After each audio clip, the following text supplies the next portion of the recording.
Point graduates the largest class in the history of America's famous military academy. 514 cadets receiving their commissions as second lieutenants. 206 go directly into the Air Force. General Arnold, Chief of the Air Force, awarding the coveted wings.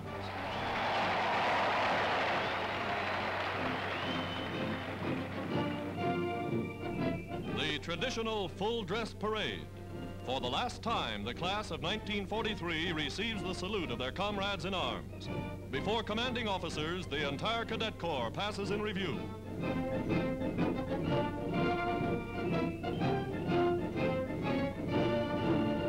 First, to finish the course in 3 years, they'll carry the flag to battlefronts around the world.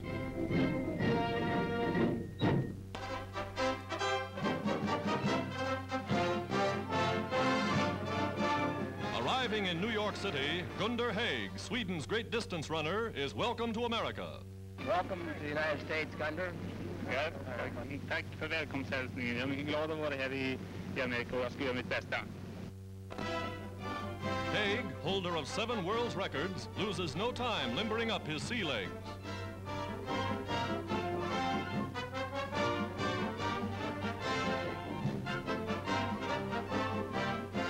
A sample of the form that won him international fame. Here to compete in athletic contests for Army relief, the Swedish champion hopes to add new stars to his brilliant crown.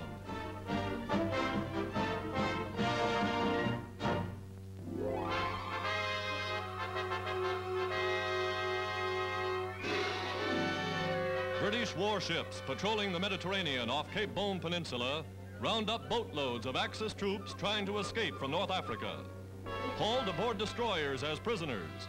The small boats in which they tried to escape are machine-gunned and sent to the bottom.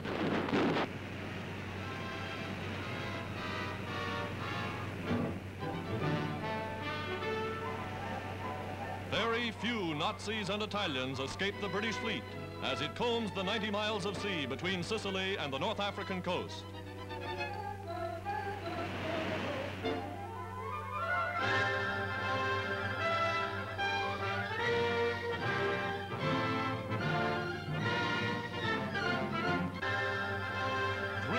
Before, Britain evacuated an army of 337,000 from Dunkirk. Today, there is no Dunkirk for the Axis. In Tunis, an Allied victory parade, led by French troops, passes before General Eisenhower and General Giraud.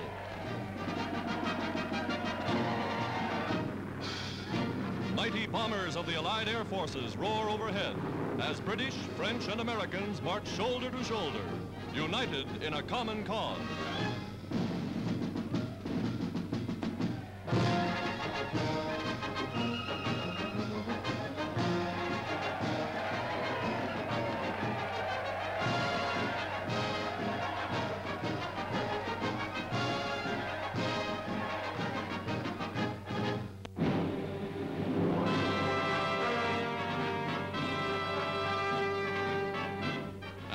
Air base somewhere in England, one of hundreds from which British and American flyers are taking off day after day, hour after hour, hammering the European continent with the greatest aerial offensive of all time.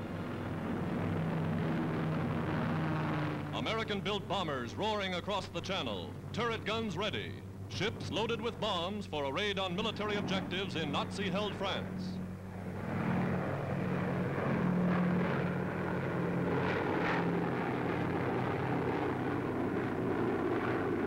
Over the target, and it's bombs away. A railway yard and an airport wiped out with a perfect pattern of direct hits.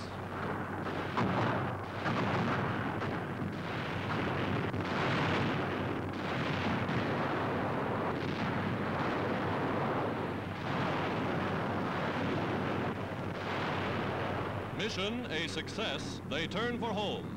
On the way, they pass fresh squadrons of flying forts bound for other targets, keeping up the incessant pounding day and night.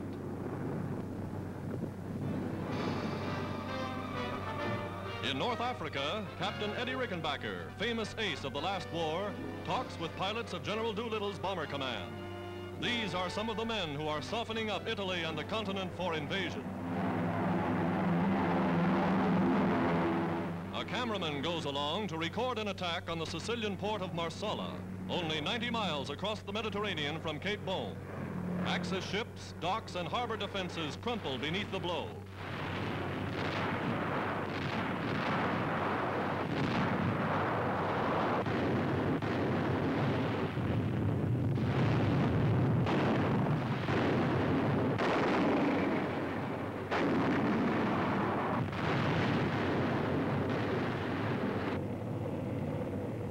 As the squadron returns to its base, many a plane brings home evidence of enemy fire, but every Allied ship came back.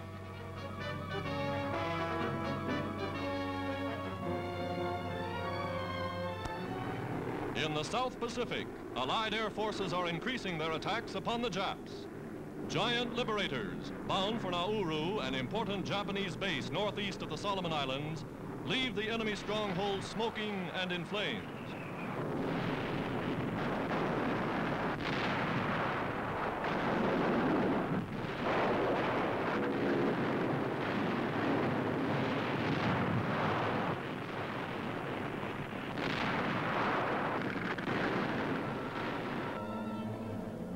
Now Attu, in the bleak, barren Aleutians.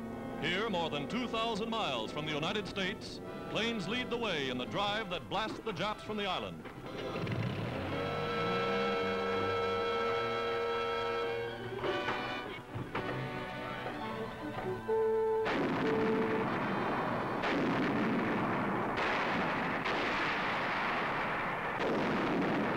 Infantrymen track down the enemy, prepared to fight hand to hand.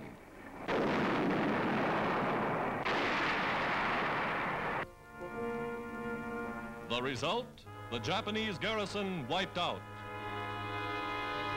American casualties are few. Today, United States forces control this strategic stepping stone to Tokyo. United States bombers race for Kiska, only 170 miles from Attu. Kiska, last Japanese-held island in the North Pacific. Flying over rugged glaciers and volcanic mountains, they make the trip loaded with bombs 2 and 3 times a day.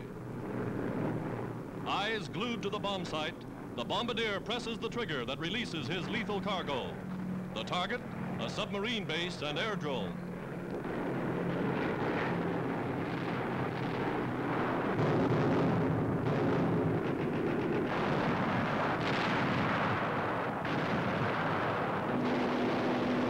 Machine gunners beating off enemy planes. Now diving for a low-level attack.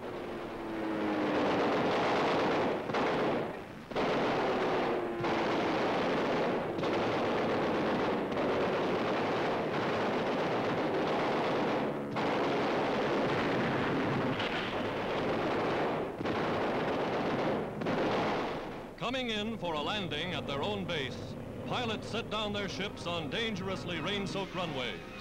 From the Arctic Circle to the Mediterranean, Allied air forces are bringing the war home to the enemy, softening the axis for the day of invasion.